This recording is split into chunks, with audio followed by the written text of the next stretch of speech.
Assalamu alaikum, everyone. Welcome back to Family Talking.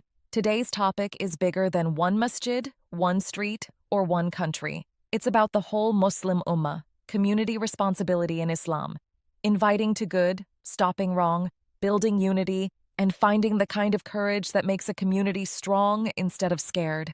And we have to be careful with words like stopping evil, because Islam is not chaos. Islam is guidance, mercy, justice, and order. Enjoining good and forbidding wrong is a pillar of a healthy community, but it must be done with knowledge, wisdom, and within what Allah made lawful, so we remove harm, not create bigger harm. I've heard people use the hadith about changing wrong by hand as an excuse to be harsh, like being brave means being loud.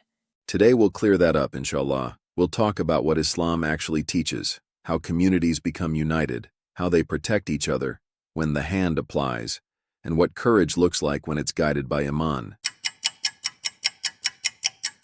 Islam doesn't build believers as isolated islands. Community responsibility means, I don't enjoy my safety while my neighbor is drowning. I don't pray in peace while the youth are lost. I don't watch zulm happen and call it, not my business. A strong community is a community where people feel responsible for each other's Iman and well-being, spiritually, emotionally, and practically. And it also means the community has a shared direction. The Qur'an teaches us to hold on to Allah's guidance together and not let division break us. So community responsibility is not only stop wrong, it's also don't let shaitan cut our hearts into tribes, ego groups, and online armies. So we're not just individuals, we're connected. Exactly. If the community isn't feeling each other's pain, something is spiritually broken. When one family is struggling, the whole community should feel it. When one young person is slipping, the community should notice. When a rumor destroys trust, the community should treat it like a fire, because it is. Okay, explain the hand part properly, because that's the one people misunderstand. The Prophet, peace be upon him, taught, when you see a wrong, change it with your hand. If you can't, then with your tongue. If you can't, then in your heart. And that's the weakest of faith. The key phrase is, if you can. Ability in Islam is not just physical strength. It includes authority, knowledge, and the certainty that you won't cause a greater harm. Islam does not teach vigilantism.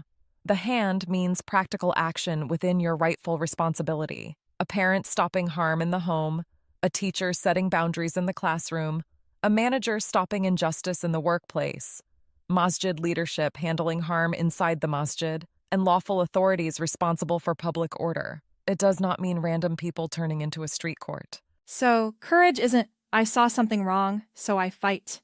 Exactly. That's not courage, that's reckless ego. If forbidding wrong becomes a reason to insult people, break laws, or create chaos, then you've replaced guidance with fitna. And the tongue is huge. It includes advice, education, reminding with kindness, writing, organizing, mentoring, and speaking up when something harmful becomes normal. Sometimes one calm, wise conversation saves a person more than 1,000 angry shouts. A mistake communities make is that they become strict in forbidding, but weak in building. Islam praises communities that invite to good, stand against wrong with faith, and keep Allah at the center. So we don't only block doors, we open better doors. If you tell young people don't do this, but you never give them a place to belong, a skill to build, and good friends to grow with, then the world will adopt them. That's why halal alternatives matter. The masjid can't feel like a cold building that only opens for salah and closes again. It should feel like a home, learning, friendship, service, mentorship, and mercy. The community that remembers names, welcomes converts gently, respects elders, and gives youth meaningful responsibility. This community makes good feel easier than sin. Then we use the Islamic method. Start with knowledge and evidence, not assumptions. Then sincerity. You want Allah's pleasure, not the thrill of being right. Then wisdom. Choose the right time, the right words, and sometimes the right person to speak. Then consequences. Will this help, or will it explode and make things worse? And for serious harms, abuse, threats, exploitation, Islam does not tell you to protect the wrongdoer's image.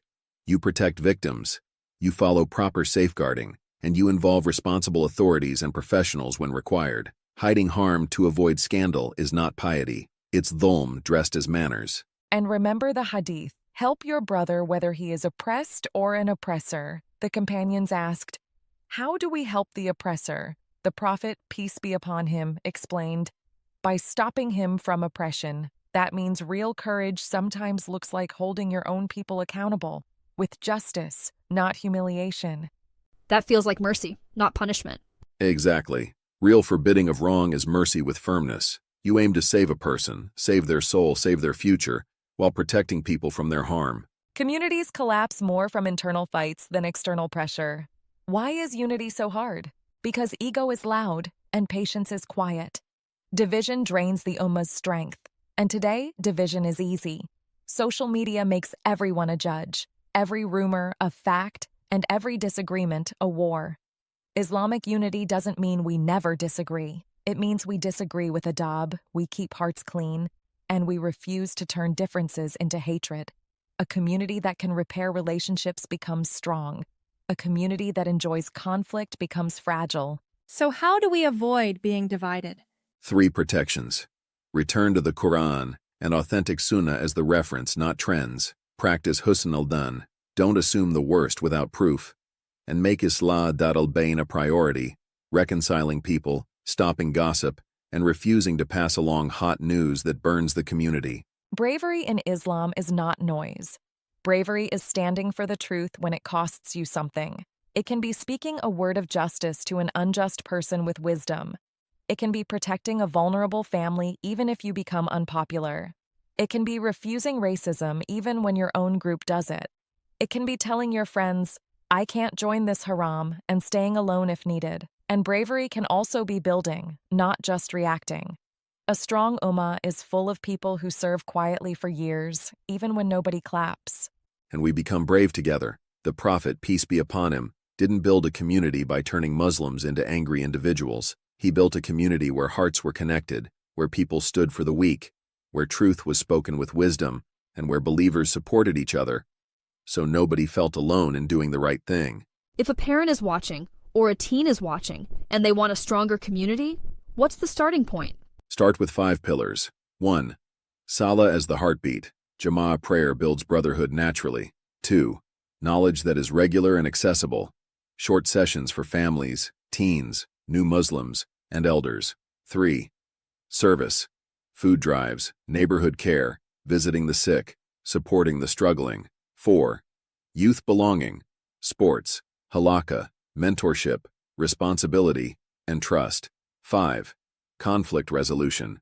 Trained people who can mediate, clear processes, and a culture of respectful disagreement. When these pillars exist, good becomes normal, and wrong becomes easier to reduce. Because people are not starving for belonging or attention in the wrong places. And don't underestimate small actions. Greeting people, making space for others, stopping gossip, checking on the quiet person, smiling at children in the masjid. Small adab creates big unity. Community responsibility in Islam is inviting to good, stopping harm with wisdom, and protecting unity. The hand is not a license for chaos. It's practical action tied to authority and ability. And bravery is not aggression. It's truth with mercy, justice with patience, and teamwork with sincerity. 3 steps to start this week. First, choose one good you will spread. Teach one child a surah. Check on one lonely person, or volunteer once. Second, choose one wrong you will reduce. End one gossip circle. Stop one harmful joke, or gently correct one zulm in your environment.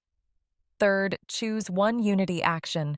Make peace between 2 people, or at least stop fueling division.